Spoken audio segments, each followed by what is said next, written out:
Tidak terasa, bahkan tidak sadar, bahwa setiap tindakan kita dapat menghasilkan sampah. Membuang serta melempar sampah, hal tersebut terulang berkali-kali, sehingga kita tidak sadar bahwa sampah tersebut seiring waktu dapat menumpuk dan berdampak negatif bagi kehidupan.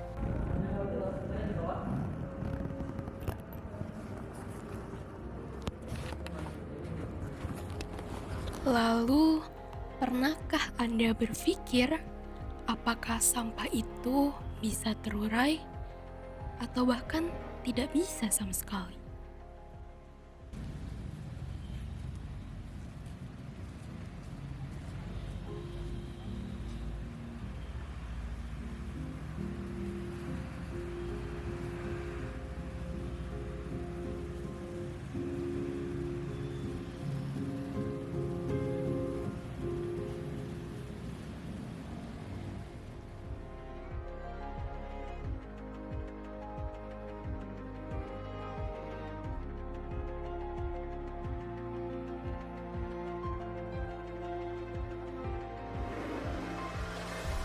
Apakah sampah plastik yang kita buang masih ada sampai saat ini?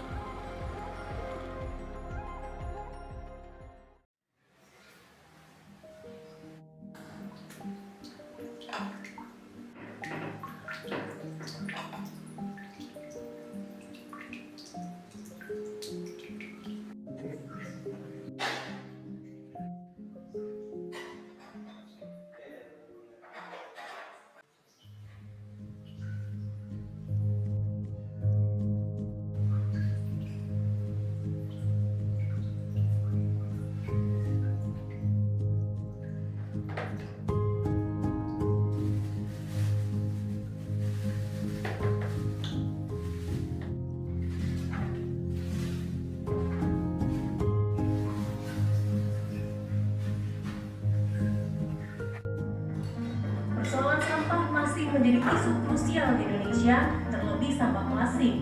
Hampir setiap penjuru lingkungan, keberadaan sampah plastik tidak bisa dihindari. Pada 2023 tercatat ada 13 juta ton sampah plastik, sedangkan pada 2022 mencapai 12,54 juta ton.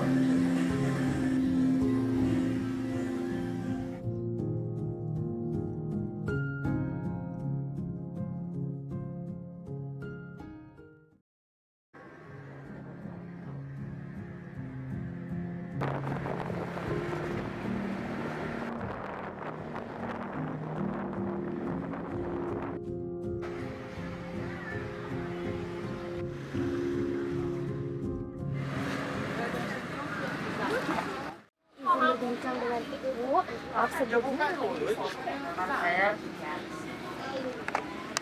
jual apa aja? itu ada terong, ada cabe, ada jahe, ada kulit, ada temulawak, ya ada sayuran juga tuh kangkung, daun singkong. Sudah lama, tahun 2007. Menurut Ibu, di sini saya lihat banyak sekali sampah. Ini kondisi lingkungan bagaimana ya Ibu? Saya cukup sekali. Ya kalau lingkungan ini cuma kalau yang sama kan ada. Ya, kan kalau dari ibu nggak diambil sampahnya gitu. Jadi diambilnya hari apa ya? Senin. Jadi seminggu sekali Ya, ya? Sudah menumpuk sekali ya? ya makanya perlu diambil. Karena kalau ikut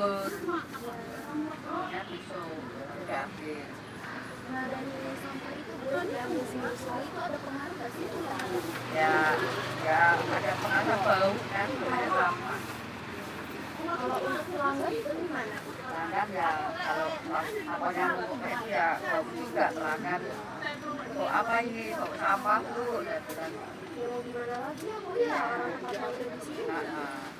Nah, terus kalau dari pemerintah itu ada nggak sih Bu kayak turun tangan ataupun empati kayak membantu TPA di sini Bu?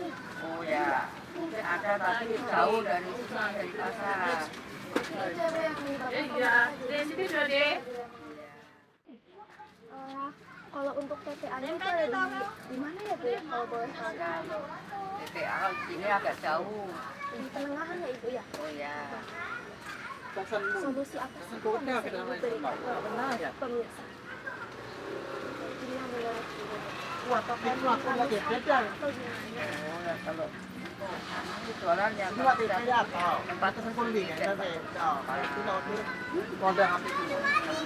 lah orang juga enak. Jadi seperti itu ya Ibu yang bisa Ibu berikan. Terima kasih ya Ibu wawancaranya. Disinilah tempat akhir sampah-sampah kita. Penerimaan sampah di pos pengendalian, pengangkutan sampah ke lokasi sel yang dioperasikan. Dipilah, dibakar, serta ditimbun. Kita tidak tahu apa yang akan terjadi di masa depan.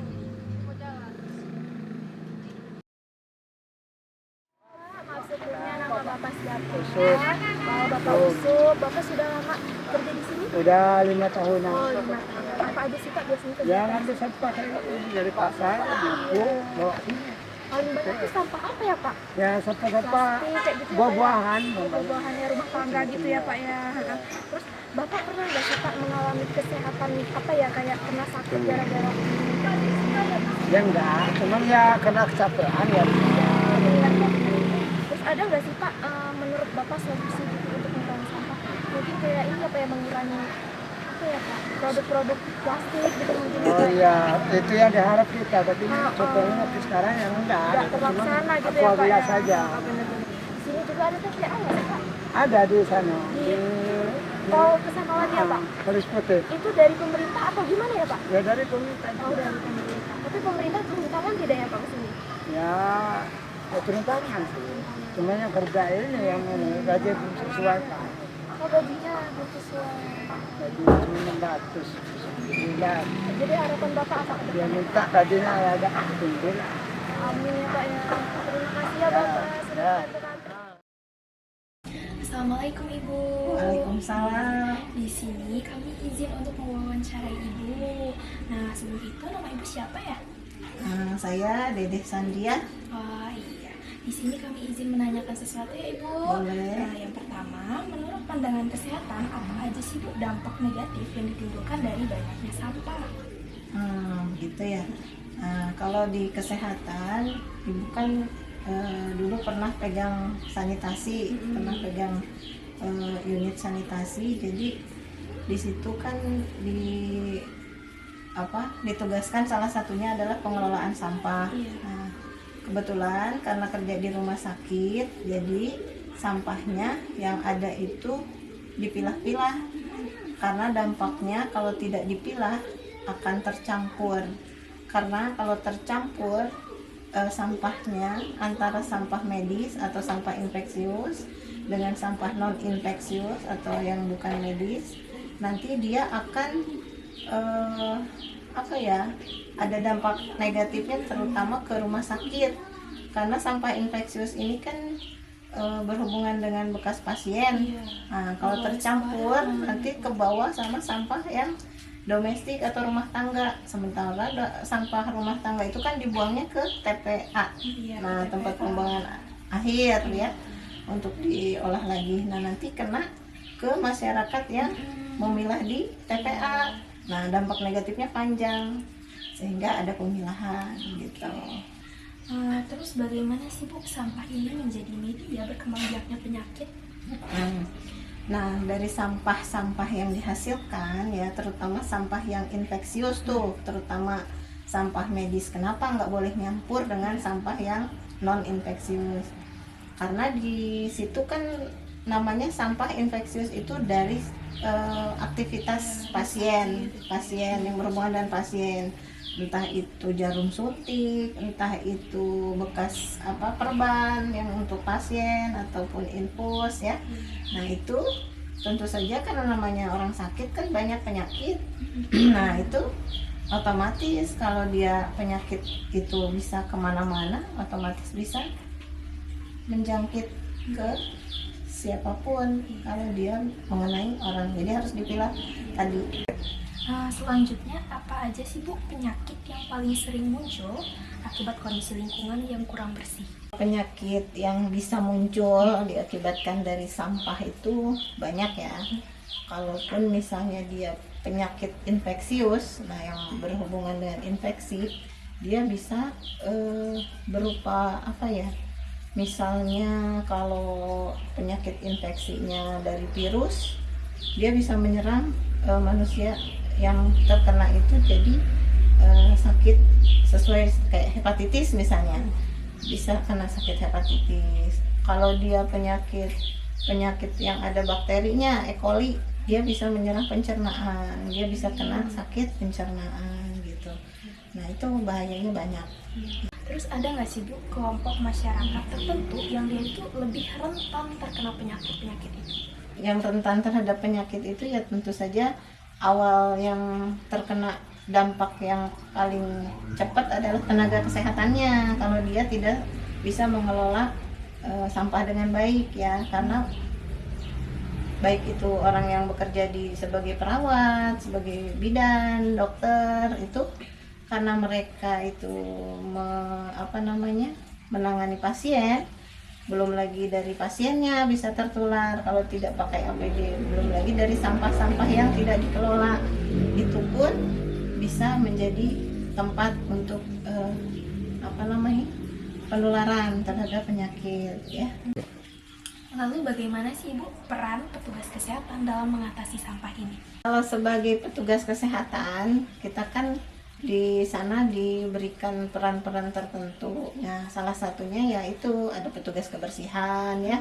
Petugas kebersihan itu kan salah satunya adalah melakukan pembersihan ruangan gitu ya. Dari sampah-sampah juga dikumpulkan, kemudian nanti diangkut, kemudian akan dipilah tadi pertama itu yang dijelaskan Ibu tadi, bahwa sampah infeksius itu dibawa ke tempat khusus yang mengelola khusus. Jadi ada pihak ketiga yang mengangkut, nanti dia akan dibawa musnahkan di tempat yang khusus, bukan di TPA lagi kayak tadi sampah yang non infeksius, kayak sampah bekas makanan, sampah rumah tangga itu ke TPA. Nah kalau yang infeksius itu nanti dia akan dikelola, dibakar pakai alat namanya insenerator dengan suhu ribuan derajat ya, sampai dia musnah jadi abu, baru itu bisa dianggap aman dari kuman atau virus. Itu pengelolaannya ya. Setelah itu ada nggak sih Bu kendala yang paling sering dihadapi oleh pihak rumah sakit atau kayak Ibu pihak kesehatan ini ya dari sudut pandang kesehatan? Untuk kendala sebetulnya banyak kendala itu. Salah satunya itu misal nih, kita sudah membuat aturan di rumah sakit bahwa sampah infeksius harus dipisah dengan non infeksius. Tapi kadang-kadang tempat sampahnya sudah dikasih nama ini non infeksius, ini infeksius, malah kantongnya juga dibedain. Yang non infeksius itu pakai yang hitam, plastik hitam, di dalam kotak sampahnya itu yang infeksius pakai plastik kuning. Tapi namanya keluarga pasien yang nunggu pasien kadang-kadang lupa, jadi masukin bekas makan nasinya, bungkus nasinya itu ke yang infeksius, sehingga kendalanya adalah apa, rumah sakit banyak sampah non infeksiusnya nyampur di situ, sementara sampah infeksius itu kan dibawa sama pihak ketiga, kita bayar orang pihak ketiga itu, jadi per kilonya itu berapa puluh ribu gitu, otomatis pengeluaran rumah sakit jadi lebih banyak gara-gara itu kendala ekonominya ya. Kalau segi non ekonominya ya harus inilah harus harus banyak sosialisasi keluarga pasien. Iya, sama kadang mereka suka Dampaknya. kurang kesadaran gitu. Iya, juga. kalaupun mereka membuang sampah, kasih tahu sampahnya di sini gitu. Buang sampahnya di sini, jadi nggak bertebaran kemana-mana. Terima kasih ya Ibu Iya. atas informasi dan masukannya. Semoga bermanfaat bagi saya dan juga orang banyak. Iya, sama-sama. Amin. Jika dibiarkan, akan terus mencemari lingkungan. Lalu, apa yang harus kita lakukan? Apakah ada aksi untuk bumi kita ini?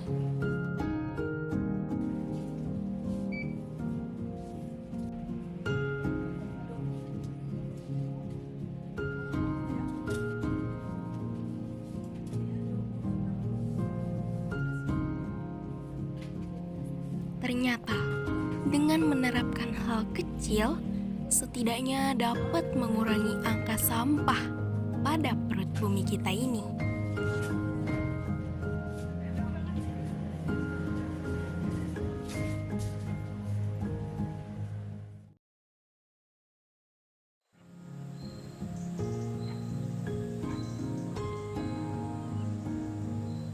Kalau tidak sekarang, kapan lagi? Kalau bukan kita, siapa lagi? Insan beraksi, bumi berseri.